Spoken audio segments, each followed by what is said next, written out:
Muy buenas tardes todos. Nuevamente con ustedes en este espacio de webinar. Les recuerdo mi nombre, Gloria Riascos Delgado. Hago parte del equipo de campus virtual de la Rectoría Suroccidente del Centro Regional Pasto. Hoy vamos a tratar un tema abordándola más que todo desde el punto de vista investigativo acerca de la conceptualización del aprendizaje móvil.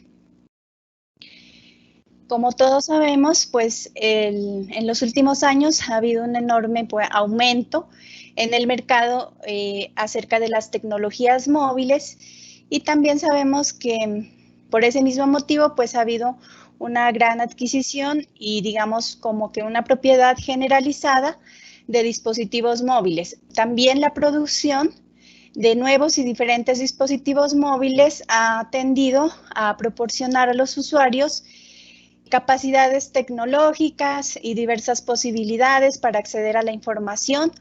Esto pues ha facilitado la inmersión generalizada en todas las comunidades interconectadas. Entonces, los conceptos que estamos abordando son la parte conceptual de lo que es el aprendizaje móvil desde la parte investigativa, la historia y expansión, la característica de heterogeneidad que tiene el aprendizaje móvil, las 4C de las capacidades móviles con respecto a cómo poder formular adecuadamente actividades basadas en aprendizaje móvil, qué es una aplicación móvil y algunas referentes de repositorios acerca de toda esta gama de posibilidades en cuanto a aplicaciones móviles.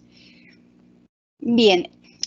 Como les decía, entonces, pues gracias a este gran crecimiento en la provisión de nuevos servicios por parte de la industria de las comunicaciones, que han incluido pues el acceso a Internet, posibilitando pues que haya cada vez menos restricciones de lugar y dispositivos, comunicación interpersonal, comunicación pues en grupo, vía inalámbrica o comunicaciones pues en móvil o a través de redes privadas virtuales.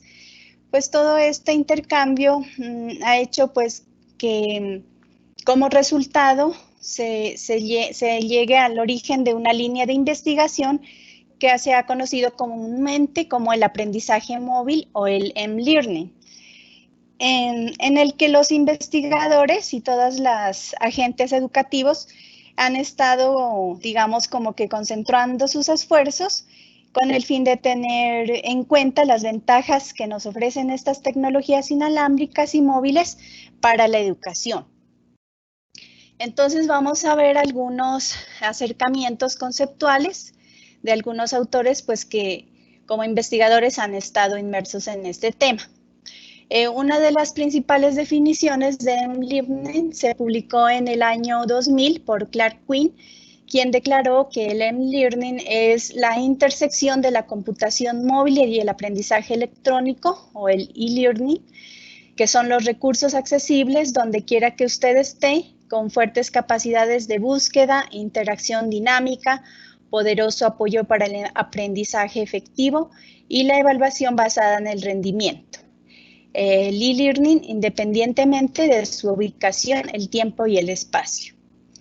Asimismo, Schatzberger y Vedder hablan del aprendizaje móvil como un cambio de paradigma en los enfoques de enseñanza basado en el uso de las conexiones inalámbricas a Internet y de dispositivos móviles, tales como computadores portátiles, teléfonos básicos, pues los que comúnmente conocemos como celulares de gama baja, teléfonos inteligentes, asistentes digitales personales o PDA, entre otros. El autor dice que el cambio de paradigma se produce debido a las importantes características que presentan estos dispositivos, como lo son la portabilidad, la inmediatez, la individualidad y la accesibilidad. También otros de los pioneros en este tema investigativo del aprendizaje móvil, Sharpless, nos dice que el proceso de llegar a aprender a través de conversaciones con personas en múltiples contextos y utilizando tecnologías interactivas personales es lo que se define como aprendizaje móvil. Bueno, como podemos observar, estas definiciones existentes del aprendizaje móvil se han propuesto en términos de dispositivos y tecnologías, en términos de la movilidad de los estudiantes, la movilidad del aprendizaje y algunos otros términos de las experiencias de aprendizaje que viven los estudiantes utilizando los dispositivos móviles. Esto es lo que plantea el autor Traxler. Sin embargo, aún se mantienen discusiones acerca de las definiciones de M-Learning y por tanto su definición está todavía, digamos que es una cuestión que se mantiene abierta. Digamos que para concluir, lo que nos dicen los autores básicamente es que este es un campo de investigación bastante amplio en el cual pues a nivel de investigación todavía no hay un concepto generalizado ni unificado, y en la medida que sigan surgiendo pues nuevos avances tecnológicos y la inmersión de estas nuevas tecnologías, pues van a seguir surgiendo otros conceptos estrechamente relacionados con la parte educativa, pues relacionados al M-Learning. Como lo habíamos mirado anteriormente, aquí también observamos a través de este gráfico, Gómez nos proporciona digamos, un esquema en el que nos dice que el M-Learning está compuesto por los conceptos asistidos por la tecnología móvil, considera las oportunidades del acceso sincrónico y asincrónico a la información e involucra hechos y efectos de la movilidad de los estudiantes. Y tal como lo habíamos expuesto anteriormente, también digamos, todas las definiciones vinculadas al M-Learning han estado siempre en el marco de lo que son los dispositivos y las tecnologías, la movilidad de los estudiantes, la movilidad en el aprendizaje y en términos de las experiencias de aprendizaje que viven los estudiantes utilizando los dispositivos móviles. Entonces, de manera que en este campo pues, de investigación hay bastante tema en el cual se pueden pues, generar procesos para seguir, digamos, investigando. Con respecto a la historia y expansión, se han identificado unas fases del aprendizaje móvil, de acuerdo con Sharpless y otros autores, donde nos ha ubicado básicamente en 3 etapas. La primera inició en el año 1995 y se definió como un aprendizaje centrado en los dispositivos móviles. Ya hacia el año 2000 se habla de una etapa que se denomina el aprendizaje fuera del aula. Y para el año 2005, el aprendizaje beneficiado por la movilidad del estudiante y la disponibilidad de la información. Cada una de estas fases o etapas tienen pues unas características. Entonces, en la fase 1, que fue hacia los años 90, el aprendizaje centrado en los dispositivos móviles, básicamente, tal como su nombre lo indica, se concentró en estudiar y analizar cuáles dispositivos, en particular los PDA, los ordenadores portátiles y los teléfonos básicos, se podían utilizar en un contexto educativo para la enseñanza y el aprendizaje.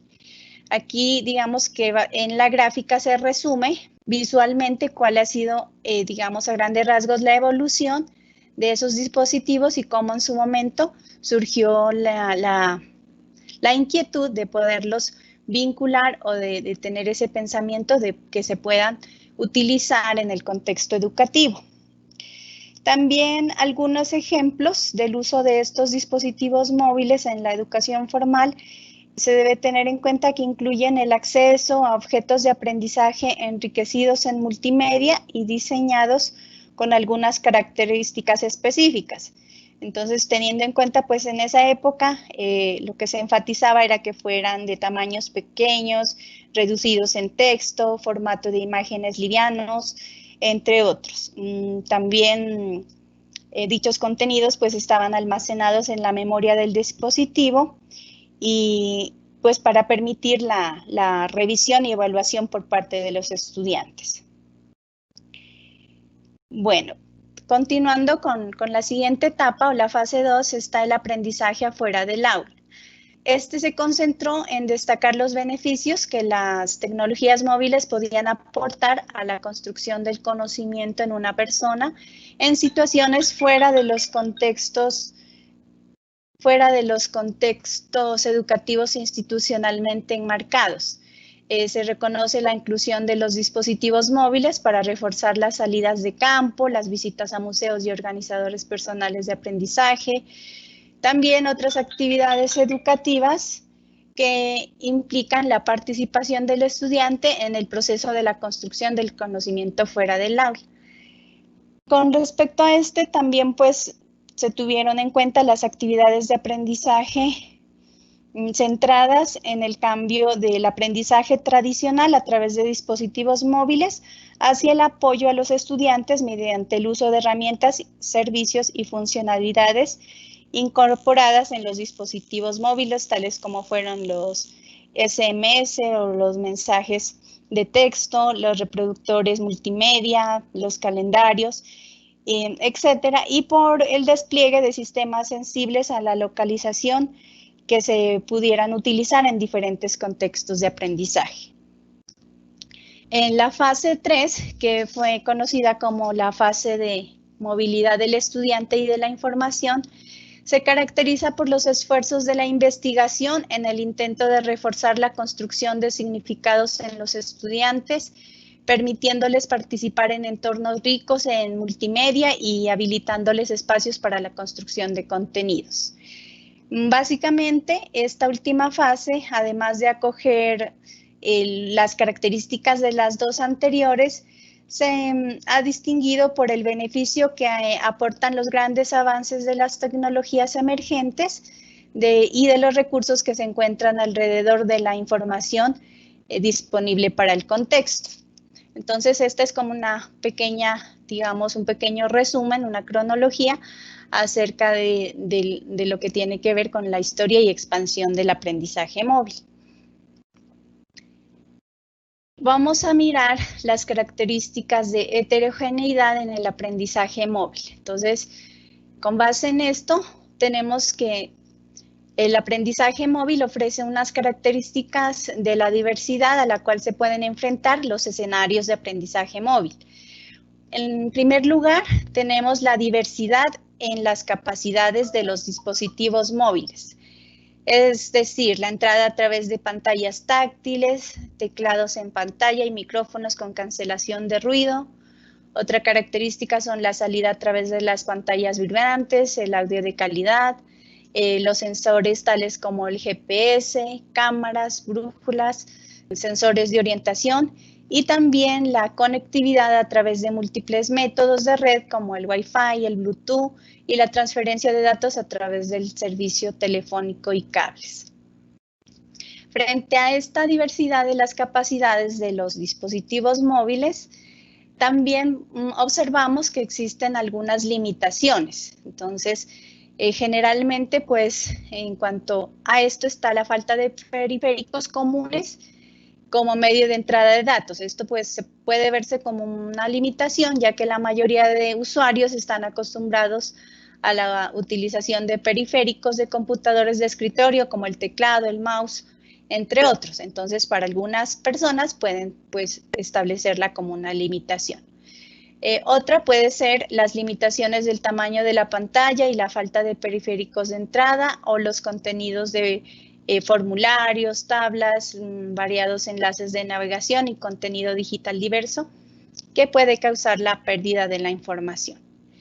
Y también está algunas restricciones en el ancho de banda y el costo de las conexiones. Pues, sabemos que generalmente pues, la conexión hacia los dispositivos móviles, en donde no hay grandes accesos de conectividad, pues se hacen a través del uso de datos y esto pues puede representar costos. También está como segunda característica de heterogeneidad la diversidad de contenido, herramientas y servicios digitales como recursos para el aprendizaje. Entonces, con respecto a esto, pues sabemos que hay una gran variedad de desarrollo en cuanto a contenidos, herramientas, servicios digitales. La gran mayoría digamos que inicialmente apunta a computadores de escritorio y conexiones de alta velocidad. Y puede considerarse en algún momento algún tipo de limitación de que algunos dispositivos móviles no cuenten con las suficientes, digamos, características para poder accesar a todo ese tipo de diversidad de contenido que se genera, porque muchas veces ese contenido se genera pues pensándolo para otro tipo de entorno. Bueno, vamos a abordar ahora lo que tiene que ver con las 4C de las capacidades móviles. Entonces, esto es algo importante en el ámbito educativo porque a partir de la correcta identificación de estas capacidades móviles, pues le va a permitir a los docentes desde la parte educativa y didáctica formular sus sesiones de aprendizaje.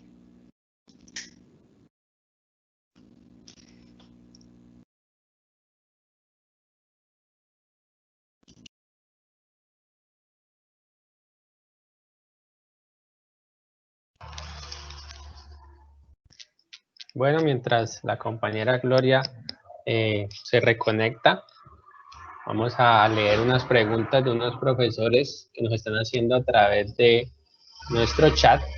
La primera es del profe Jairo, que dice que si se están haciendo capacitaciones con los estudiantes en el manejo de estas herramientas como Teams y Meet, desde los dispositivos móviles que tienen los estudiantes, ya que presentan muchas dificultades en su aplicación y buen uso.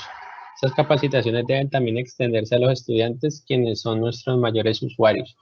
Bueno, ahí sí tiene toda la razón el profe. Igual desde el sistema se han realizado capacitaciones para los estudiantes. Lo que sucede es que se realizaron en los meses de junio y julio, entonces de pronto la población estudiantil que teníamos como participante era muy poca.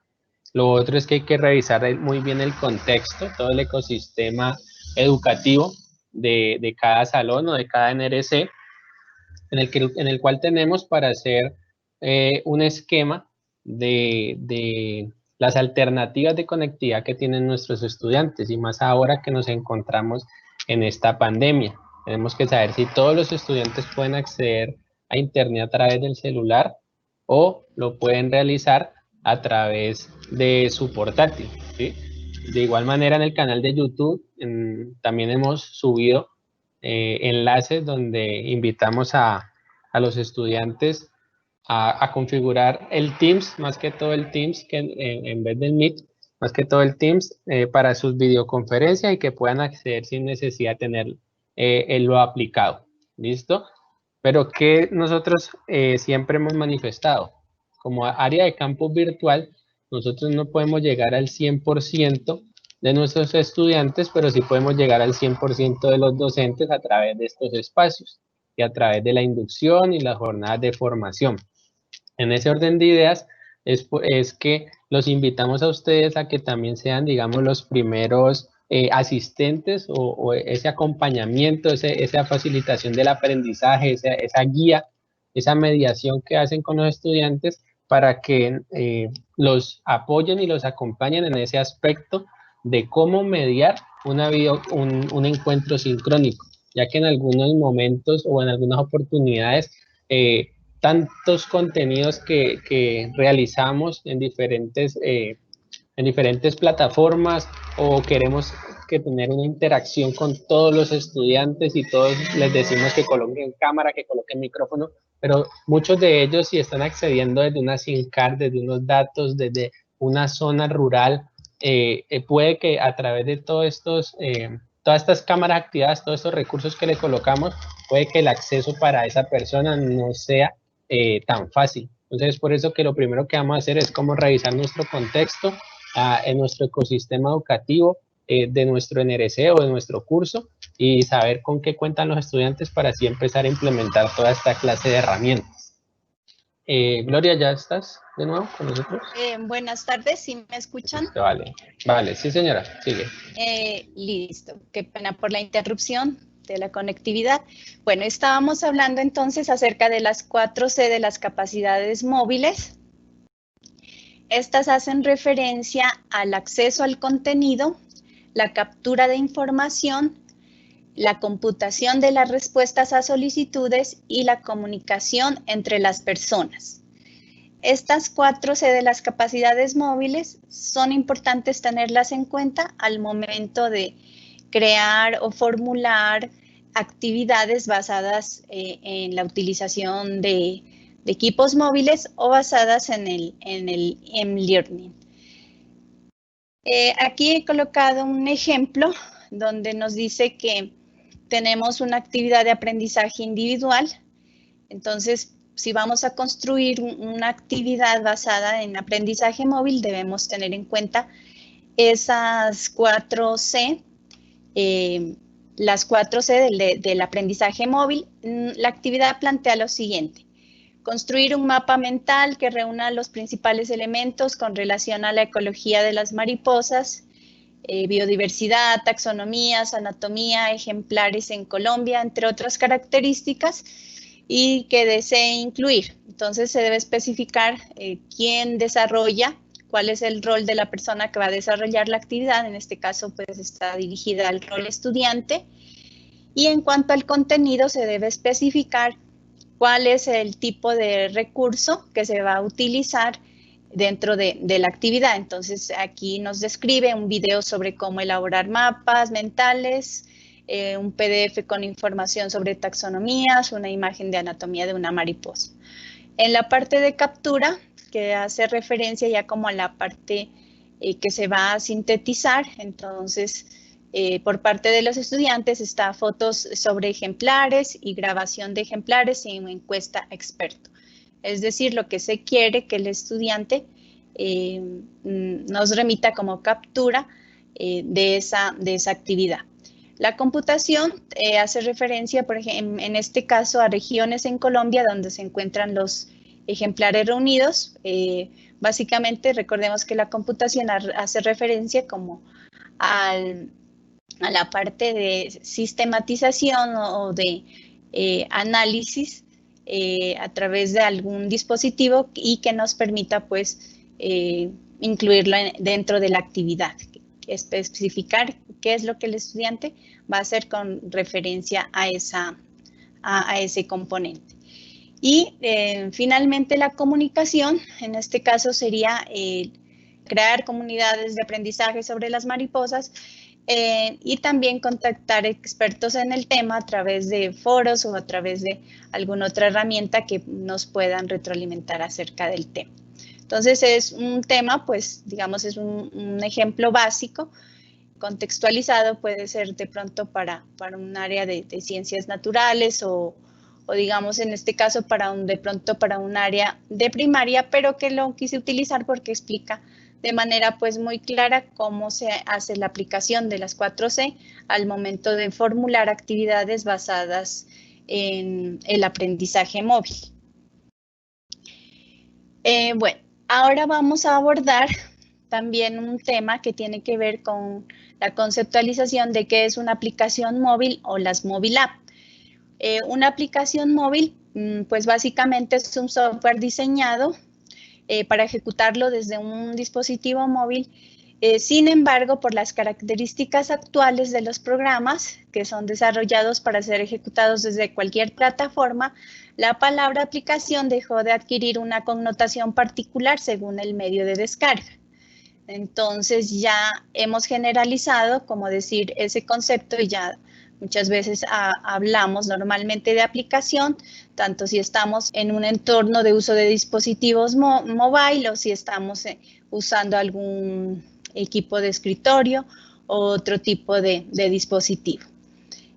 Según esto, pues lo que hemos encontrado es que existen tipos de aplicaciones según su desarrollo. Estas se clasifican básicamente en tres grandes grupos, en tres grupos principales que son las aplicaciones nativas, las aplicaciones web y las aplicaciones híbridas. Entonces, las aplicaciones nativas. Estas aplicaciones son diseñadas y desarrolladas con un kit de desarrollo de software llamado SDK, que ofrece un sistema operativo en particular para producirlas para ese sistema, por ejemplo, Android, iOS, Windows Phone, etc. Entonces, también con respecto a las características de aplicaciones nativas, observamos que son ese tipo de aplicaciones que están más, digamos, relacionadas con el funcionamiento hardware del dispositivo. Digamos que son, por tanto como lo dice la definición, enfocadas más al funcionamiento, al sacarle el mayor provecho al dispositivo o hardware. Por eso son diseñadas y producidas para un sistema operativo en particular. También están las aplicaciones web y estas se caracterizan porque el lenguaje de programación que se utiliza en su desarrollo se basa en HTML y en CSS y también en los lenguajes de script. Son herramientas cuya finalidad permite el desarrollo de aplicaciones que son interpretados por un navegador. Ejemplo de una web app, el periódico El Tiempo de Colombia. Y la verdad es que tenemos aquí un sinnúmero de aplicaciones web app que sabemos que funcionan en cualquier navegador, independientemente del dispositivo sobre el cual estemos accediendo a la aplicación, ya que pues se ejecutan directamente en algún navegador compatible. También están las aplicaciones híbridas. Esta es una especie de combinación entre las dos aplicaciones anteriores, y la manera como se desarrollan se inclina por los mismos métodos de una aplicación web, es decir, con la utilización de HTML, CSS y lenguajes de script, pero lo que normalmente hacen aquí es que se utilizan tecnologías denominadas librerías y estas permiten hacer uso de capacidades de los dispositivos y una vez que la aplicación está terminada, se compila o se empaqueta de forma tal que el resultado final es como si se tratase de una aplicación nativa. Esto puede ser útil al momento pues, de identificar de toda la gama de aplicaciones que todos los días nosotros utilizamos o utilizan ustedes en su contexto educativo para, digamos, poder identificar algunas ventajas y desventajas y pues poder también determinar cuál sea como la más orientada, lo más recomendada para uso, sobre todo en los entornos educativos. Con respecto a los modelos de la comercialización de las apps, también hay tres, digamos, grupos principales de modelos de comercialización. Tenemos principalmente las apps gratuitas, que son, digamos, las que generalmente pues más probamos y mayormente utilizamos, por su beneficio de que se puede obtener una aplicación de manera que ésta tenga un gran alcance para gran cantidad de usuarios potenciales a los que puede llegar. No tiene ninguna restricción para que el usuario la descargue y empiece a utilizarla. Y también las casas desarrolladoras optan por ofrecerlas en el mercado bajo este modelo porque les permite conocer los valores de ciertos indicadores sobre el comportamiento de los usuarios. Sabemos que sobre esto pues hay muchas aplicaciones, muchas veces algunas, o a veces nos preguntamos qué ganan las casas desarrolladoras con sacar tanta aplicación gratuita. Y es precisamente eso, muchas veces lo hacen con el ánimo de conocer ciertos indicadores para luego ofrecer otro tipo de herramientas o también conocer las tendencias del uso, las tendencias de comportamiento de usuarios y de esa manera pues redireccionar sus nuevos desarrollos. Están también las apps de pago, que la característica que presenta hoy en día con este tipo de aplicaciones es que según la tienda donde se encuentre la app se puede determinar las posibilidades de cobrar por ella o no. Como es el caso de las aplicaciones en la tienda de aplicaciones de Apple, un usuario de iPhone generalmente está más acostumbrado a pagar por una aplicación que alguien que usa un dispositivo con sistema operativo Android o Windows. Pero digamos que esto es como parte de la cultura con respecto a la tendencia en el uso de cada tipo de aplicación acorde pues a la casa de desarrollo o al tipo de dispositivo que la persona prefiera utilizar. Y también están las freemium, que es un modelo que consiste en permitir al usuario descargar una aplicación de forma gratuita y utilizar las funcionalidades de la casa desarrolladora que considera como básicas, pero que le limita el acceso a algunas funcionalidades de la aplicación. Es decir, pues es muchos lo hemos mirado, es una aplicación que si ya queremos acceder a otro tipo de características o beneficios que ofrece la aplicación, pues ya nos dice que debemos realizar algún tipo de pago por la habilitación de esas opciones. Esto pues le permite al usuario decidir si paga o no, porque pues igualmente le permite probar la aplicación. Y para adquirir una versión más completa de la aplicación, pues ya pues determina si accede al pago para que pueda disfrutar de todas las funcionalidades adicionales. Como les digo, estos son, digamos, de los modelos de comercialización de las apps más general, pero sabemos que hoy en día han surgido muchísimos modelos de comercialización y que también, pues, desde el punto de vista, pues, académico e investigativo se pueden consultar o se pueden investigar y profundizar en qué otros modelos se pueden utilizar. Bueno, aquí están algunas direcciones acerca de repositorios de apps educativas y ya teniendo en cuenta pues la contextualización anterior, ya podemos, digamos, bueno, estos de esta primera pantalla están orientados a educación primaria y media y también aquí hay bastantes orientados a educación superior, con los cuales pues y mirando las características que estudiamos anteriormente, pues podemos entender un poco más, digamos, acerca del uso de dichas aplicaciones y poder de pronto integrar al aprendizaje móvil en nuestras aulas o en las orientaciones que se realicen con sus estudiantes, pues de acuerdo a lo que cada docente pues quiera explorar de dichos entornos. Entonces, no sé si de pronto, pues luego les podamos también compartir directamente la diapositiva para que puedan explorar dichos repositorios y allí encontremos una gran gama digamos, de posibilidades donde podemos encontrarlas categorizadas pues de acuerdo al propósito específico de educación. Bien. Básicamente, entonces, esta es el webinar que les tenía para compartir el día de hoy. Espero que haya sido de interés y si hay alguna pregunta que les haya surgido, con gusto para poderles responder. Muchas gracias por su participación. Muchas gracias, Gloria, a ti por este webinar tan importante y tan pertinente en esta época, en esta nueva normalidad en que nos encontramos. Es supremamente importante porque hace que no veamos al dispositivo, ya sea al smartphone, como un enemigo del aula, sino que antes lo debemos incorporar porque hace parte o se puede convertir en una herramienta educativa y pertinente en el proceso de enseñanza, aprendizaje y evaluación de nuestros estudiantes.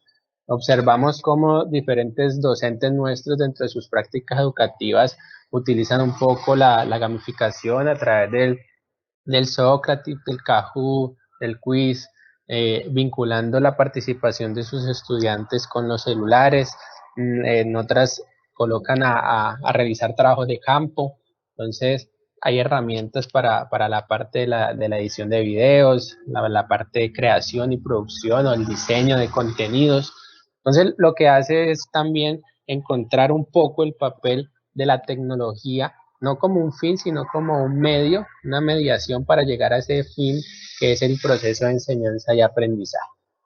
Entonces, nuevamente los invitamos a que estén en contacto con nosotros a través de diferentes herramientas como Teams, Meet y el correo electrónico, los correos electrónicos institucionales. Muchas gracias por sus comentarios que nos han estado escribiendo. Deseándoles una feliz noche. Me despido y que estén muy bien. Ustedes al igual que sus familiares. Hasta luego.